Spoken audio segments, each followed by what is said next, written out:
is 28, engaged to a man named Adrian Cole, successful investor, polished, respected, and powerful. She works as a financial compliance officer for a private development firm. Her life is structured, orderly, and seemingly perfect.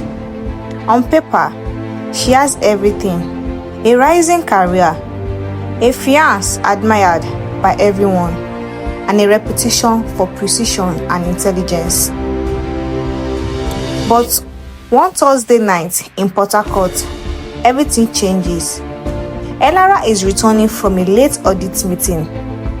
Her driver is off duty, so she orders a car.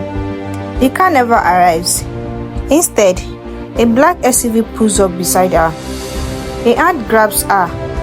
A cloth covers her face. Darkness swallows her. When she wakes up, she expects pain. Instead, she finds a quiet, clean room. There are no ropes, no bruises, just a locked door and a man sitting across from her, watching.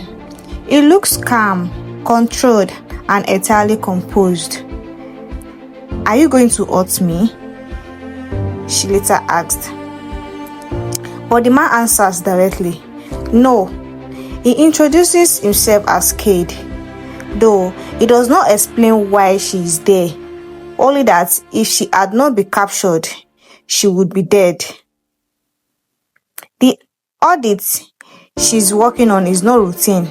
It has triggered attention because her firm is involved in laundering money, political bribes, offshore transfers, disguised as development projects. 3 auditors who questioned similar issue before her all died under mysterious accidents. And Adrian, the man she plans to marry, is at the center of it. "You are next," Kate tells her quietly, and the weight of the world sinking. On the second day, Kate allows Elara to make one phone call. She calls Adrian. "Elara, they said you missed your flight," he says calmly, almost too calmly.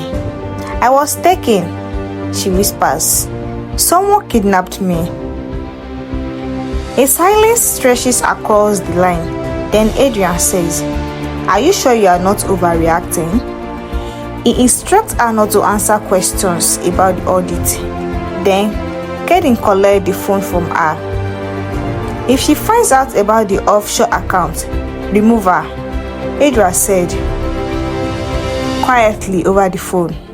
But Elara is listening. And then, the call ends. Elara's chest tightens. Doubt begins to creep in. Maybe Kade was telling the truth. Days pass in captivity. Kade never touches her without permission, never threatens her. He feeds her, talks to her and listens, not to placate her, but to understand her. He asks about her childhood, her fears, her dream. Where Adrian admires her ambition, Kade respects it. Then comes the storm. The power goes out, plunging the room into darkness. Elara panics, heart racing, breath shallow. "Elara," Kade whispers from somewhere near. "Breathe." "I can't see," she replies. "I know," he says. Thunder cracks so violently, it shakes the windows. Lightning flashes, illuminating his face for a brief moment. He is closer than before, not touching her, just near. Another thunderclap. His hand finds hers, warm and steady, anchoring her. "You are safe," he says softly. The word echoes differently than anything Adrian ever said. With Adrian, safe felt like control. With Kade, safe felt like choice. "You shouldn't trust me," he added. "Why?" "Because I was hired to destroy you," he admits. The honesty strikes harder than fear ever could. Elara steps closer. He does not move. She can feel his breath now. "You could still walk away," he murmurs. So could you. She thinks, and then she kisses him. Softly, hesitantly, testing.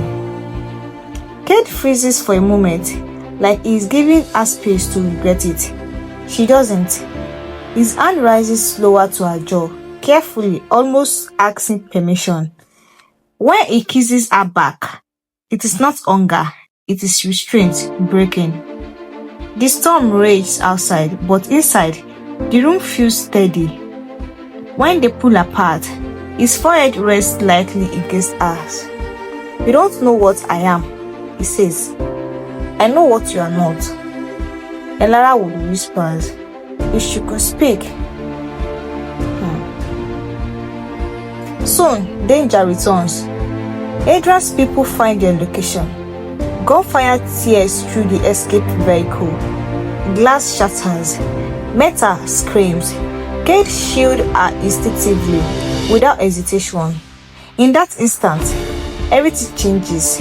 Her trust, her fear, her heart. He was supposed to stage her death during this trip.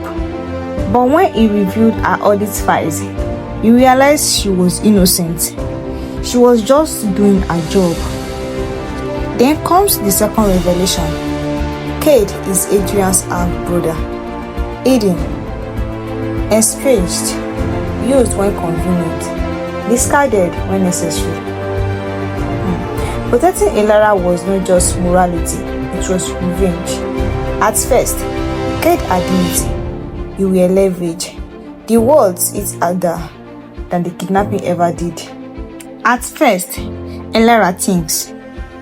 "That's changed," Kade says softly. But betrayal does not soften with time. She had fallen for a man who kidnapped her, who used her, and yet saved her. Together, they gather evidence, bank records, audios, files, offshore trails, and Adrian is arrested for fraud, conspiracy, attempted murder. Headline explode. Elara's names remain protected. Kade disappears before the authorities can reach him. No goodbye, only a message. "I never meant to love you, but I don't regret it." Months later, walking along the marina at sunset, Elara senses him. Not approaching, not calling out, just watching, calculating, protecting from the shadows. He does not turn around. She whispers to the wind, "I know." Some loves do not end. They linger, unseen, protective, haunting, transformative. Some loves never truly end. They linger, quiet, unseen. Elara survived betrayal, danger, and heartbreak. She learned that trust can be complicated, that protection can come from the most unexpected places. And sometimes, we find love in the most unexpected places. And that love sometimes leaves its mark long after the storm has passed. Hi guys, thanks for watching. Please don't forget to subscribe, like, comment, and share. See you some other time. Bye bye.